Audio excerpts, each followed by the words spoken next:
and welcome to the same Philly Sports History for August 22nd, 2024. I'm your host, Jim Montgomery. Welcome to a Thursday edition of the podcast. We are back in the Orleans studio. I'm still not sure if the sound is correct. Every time I travel, the sound always gets screwed up. So if the sound's a little off, I'll get it adjusted in the next couple days as we get situated. But yes, we are back. Quick housekeeping note, please follow me on social media, Jimbo_Mont at Twitter and TikTok, at Philly Jimbo on Instagram. Be sure to subscribe to the YouTube channel, Jimbo_Mont. Spread the word, tell your friends, even if you're listening on Apple or Spotify, be sure to subscribe to the YouTube channel. Subscribe there, leave a comment, whatever you got to do to continue growing this thing. And then a quick programming note, I guess you could say. Received word yesterday that the watch party with John Kruk has been postponed due to some family issues that John Kruk had. Won't go into the details. So they're looking to reschedule that for later this season, sometime in September. But no watch party on Sunday. John had to go back to West Virginia to handle some family business. But sending thoughts and prayers to Krucker and his family and everything that's going on there. But doesn't mean you can't go to Philly Goat and get a Kruk shirt and still support the Battle Brothers Foundation. They have a ton of Kruk stuff, so go to the Philly Goat, check it out. Get your kid a Kruk is my spirit animal shirt. Be the coolest kid in third grade. And yes, that's my kid. But go do your back-to-school shopping there. Be sure to use the promo code Jim Montgomery for 10% off your order. They got stickers for water bottles, hoodies, t-shirts, hats, everything you need for back-to-school. So start your back-to-school shopping at Philly Goat and be sure to use that promo code Jim Montgomery for 10% off your order and get the long sleeve and winter stuff now while nobody else is doing it. Yes, they're not going to wear it for a couple days, but get it now. That way or a couple weeks, I should say. That way you have it now. So phillygoat.com, promo code Jim Montgomery for 10% off of your order. And I will keep everyone updated for when the John Kruk watch party gets rescheduled. All right. Gritty win for the Phillies yesterday, 3-2. I like how they kind of battled to score those runs. It didn't come with home runs. They moved runners. They sacrificed flies, things like that. I like it. What I did not like was your 1 through 6 hitters only had one hit. That is an issue, but Weston Wilson and Mundo Sosa and Johan Rojas carried the load. Brandon Marsh off the bench with the sacrifice go-ahead RBI. But to me, and Nola was great too. Estevez gave me a little bit of indigestion there in the ninth. But Nola was good, and it's just I don't know what's going on with the top half of the lineup or top 2/3 of the lineup, but goes back to what I was saying about the Sunday game when Topper did not pinch hit. You have guys like Cal Stevenson and Garrett Stubbs on your bench, but then here's Weston Wilson who is trying to do whatever he can. You got the guys mashing it down in AAA or up in AAA, however you want to describe it since they're in Lehigh Valley. And then in Mundo Sosa, the dude was in tears when they were in London because his alarm clock didn't go off and he didn't want to get in trouble. That's what we need. Like, a lot of those guys don't, and I don't want to question somebody's heart or motivation, but a lot of these guys just don't seem like they have the drive that these younger guys who are fighting for spots do. So I'm looking forward to when the rosters expand in September. It's only 3 guys, I think, but they're going to be able to bring a guy or one of the or two of these guys up who are hungry, trying to get a spot on this team, especially for the postseason. And that's what I want to see. Like, bring up Rafael Marchand, bring up Cody Clemens, Derek Hall, Scott Kingery, whoever it is. These guys are hungry. They want to be a part of this. And I mean, Garrett Stubbs, he's a vibes guy. Great. He reminds me of the guy in your fraternity who doesn't live in the house, who comes over on a Tuesday night with a 30-pack of Beast Ice and says, "Hey, guys, let's party." And you're like, "Dude, we got midterms tomorrow." And he's like, "Oh, come on." I don't want the party guy. I don't want the vibes guy. I want the guy that's going to help me study and get a good grade on my midterm. And I feel like right now that's Rafael Marchand. because he's hungry. I need hungry guys. And it goes back, and Kelsey with hungry dogs run faster, but it's true. I don't think a lot of these guys in this lineup are hungry. And when you got your 7, 8, 9 hitter, Weston Wilson, Edmundo Sosa, and Johan Rojas, like out there grinding and really carrying your team in a game that you should have lost based on the production of the first 6 hitters, give me that every single time. Don't give me crazy boxhead with the 30-pack of Beast Ice saying, let's party it up. No, this is crunch time. I need guys that are going to work, guys that are serious about it. And again, I'm not questioning anybody's motivation or effort or heart or any of that. But my eyes tell me that the first 6 hitters yesterday were just kind of like, going through the motions. But Weston Wilson and Edmundo Sosa and Johan Rojas, man, they were like, let's go. It's the freaking Braves. Let's win this thing. So I don't know. I'm looking, though, I will say, and I don't care what he says, I'm looking for Bryce to have a good game today. If you missed it, Orlando Arcia hit the 2-run homer off of Nola, which Nola, I mean, it seems like every game Nola gives up at least 1 home run. It reminds me of Cole Hamels back in, I think it was 2009 that season. Every game he gave up a homer. But Arcia kind of stared down Bryce Harper like Bryce did during the NLDS last year after he said, "Attaboy, Harper." And Bryce, of course, was asked about it, said, "I don't care. I couldn't care less. I've already done it." And, yeah, that's great. But knowing Bryce is going to come out. Bryce might hit 2 home runs tonight. But good win. Like I said, they got the lead up to 7. They're still currently in the 2nd seed in the NL. 2 games back of the Dodgers. Essentially, they're game up on Milwaukee, but where the season series stands right now, the Phillies have the tiebreakers, so that's kind of like a 2-game lead over them. But you got to get this series win tonight. And I think if they can win 2 out of 3 from the Braves in Atlanta, it'll go a long way to sort of making everybody maybe be more relaxed, whatever it could be. Sanchez is on the mound tonight. Austin Hayes might be back in Kansas City. It looks like Ranger Suarez will be back on Saturday. So we're starting to get some guys. Hopefully this will light a fire under some of these dudes. But shout out to Edmundo Sosa, Weston Wilson, and Johan Rojas for carrying the load. And honestly, I mean, from a team perspective, that's what you need. When the other guys aren't hitting, these guys picked it up.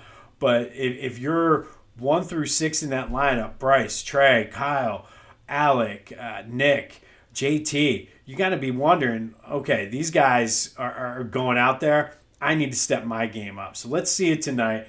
I would love to see like a 10-2 Phillies win where everybody's just mashing. But we'll see. Big game tonight. Got to take that series before heading out to Kansas City. Be sure to check out my boys over at the Clashing Conferences. Gearing up for football season with the OGs next week. Baseball's in full swing. That's available wherever you get your podcasts as well as on YouTube. And be on the lookout because I will be doing some work with them this football season. Speaking of football, Eagles training camp is over, which means we're 1 step closer. You can check that box off, and we're 1 step closer to regular season football. And Saturday's the final preseason game. That's another box to check. Looking forward to taking my son down to that. But we're gearing up. Overall, I would say it's a good camp. Lots of positives. Not as many negatives. I mean, for the most part, they're fairly healthy. There are a couple questions which we'll get into during our questions through the next 10 days. But I like what I'm seeing. More on the Eagles here in a minute. Union lost in the Leagues Cup semifinals to Columbus 3-1. They will play Sunday against Colorado for a berth in next year's CONCACAF Champions Cup and to take 3rd place in the Leagues Cup. And then they will resume the regular season next Wednesday against Columbus again. So a good little tune-up for them. All right, today we are going to go back to 1926. And on this day in 1926, the Philadelphia Athletics beat the White Sox 3-2 in the first Sunday game ever in Philadelphia. It was technically illegal. It was against the law due to Pennsylvania's Quaker blue laws and whatnot that basically said Sundays should be for religion and worship and blah, blah, blah, blah, blah. Well, the A's the A's were selected to host the Sesquicentennial Expo, which was celebrating the 150th anniversary of the Declaration of Independence. The Expo was losing money, so they voted to open up on Sundays, charge people the admission for Sundays, and try to make up some of the money they were losing. Well, Connie Mack, the owner of the A's and manager, saw an opportunity. Always the businessman, always the guy that was going to try to skirt around and make a buck. I mean, he won 3 World Series and then got rid of his entire team. They were terrible. Built another World Series dynasty and then sold them all again. That's just basically the way he was. And he saw an opportunity, though, to get around the blue laws.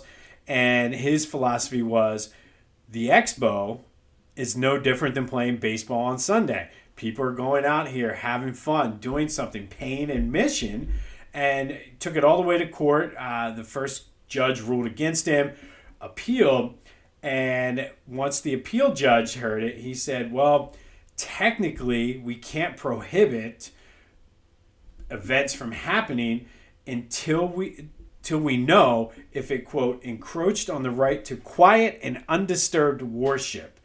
And obviously you wouldn't know that until after the game was played if it bothered people, and that would be on Monday. So Connie Mack's like, we're going to play this game then, and we'll deal with the consequences later. 12,000 people showed up to see the A's beat the White Sox 3-2. The city fought it. It eventually went all the way up through the Pennsylvania courts, which ultimately led to, I don't want to say they were repealed, but a loosening of the blue laws. And honestly, we still do have some of the remnants. They're slowly getting overturned even today. If you remember, if you're around my age, and even when we started being 21 and being able to go buy beer and alcohol, you weren't able to do it in Pennsylvania on Sundays because of these blue laws. We used to have to go over the bridge to Jersey to get beer on a Sunday.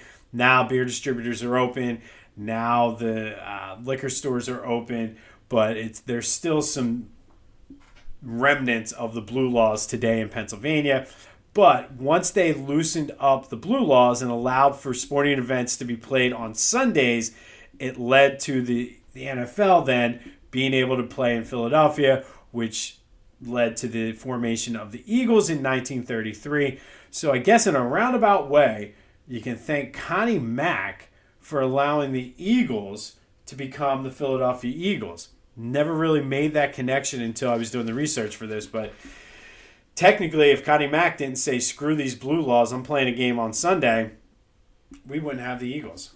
I'm sure we would have eventually, but Connie Mack leading the charge and playing an illegal baseball game, technically, on a Sunday, led to the state really kind of looking at what they were doing and repealing some of these blue laws, which went well into the 2000s. I mean, like I said, it wasn't until probably within the past 10 years that liquor stores and beer distributors were open, and even then, not all of them were.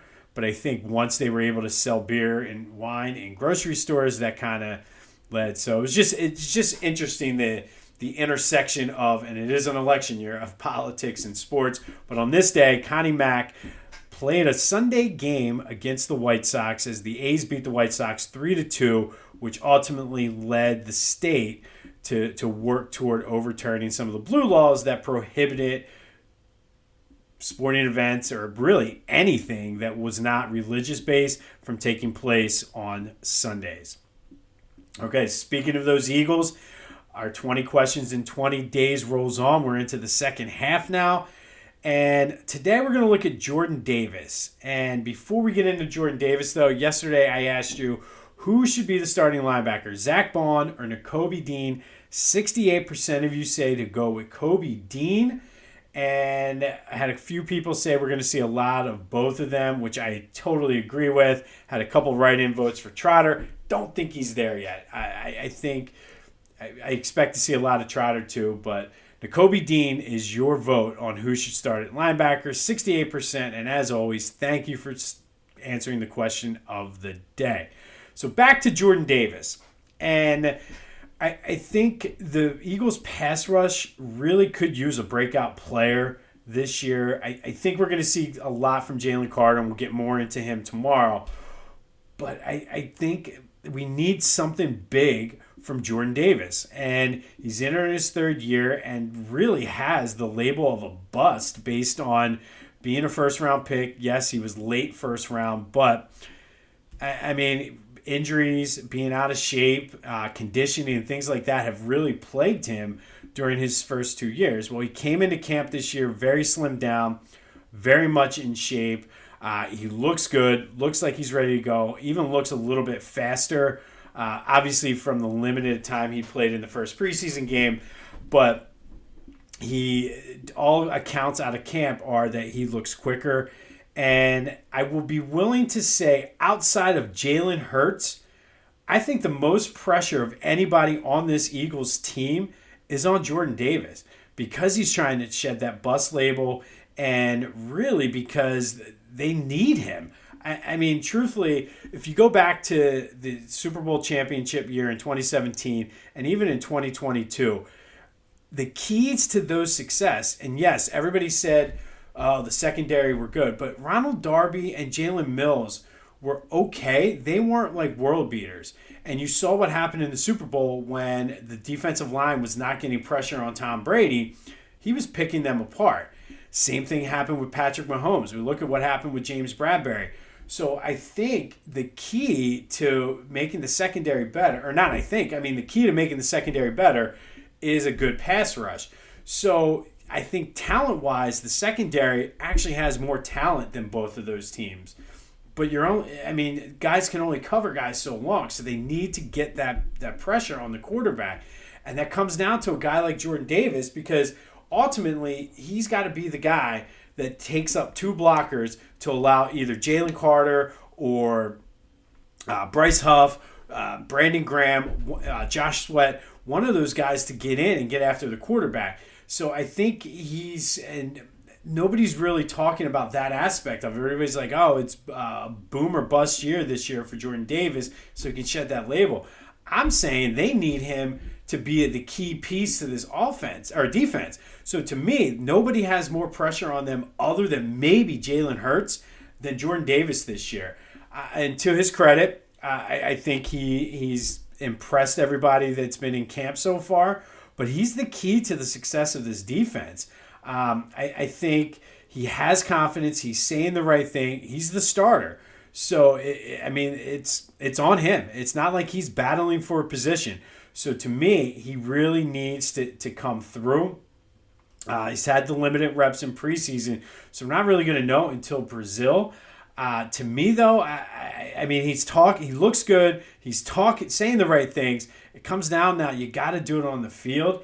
And that leads to today's question. Is Jordan Davis a bust, or do you think he's going to come out and have a good season this year?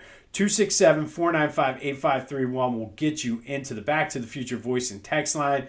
But, I think this is the year we're going to tell. I want to believe that he's going to have a good year, but, I think it's really on the table that he could be a bust.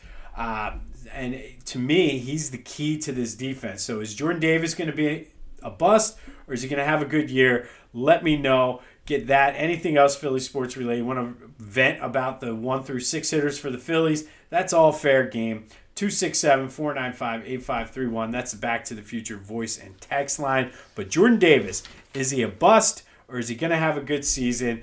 Let me know on the Back to the Future voice and text line or any of my social media. On this day in 1926, Connie Mack and the A's played the Chicago White Sox on the first Sunday game in Philadelphia, even though it was illegal, which ultimately, though, led to the loosening, I guess we could say, of the Pennsylvania's blue laws, which are very antiquated and tied to the Quaker values of William Penn. But that all happened on this day in 1926. Phil's looking to take the series tonight against the Braves. They're sending who arguably has been their ace over the past few starts. Christopher Sanchez to the mound. Looking forward to that. I'm telling you, though, I have a feeling Bryce is going to have a game.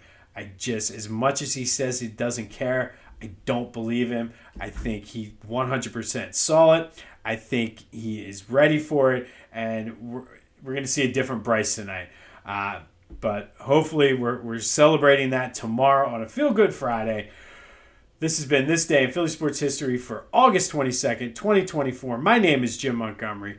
Go have yourselves a Thursday, and until next time, I'll see you when I see you.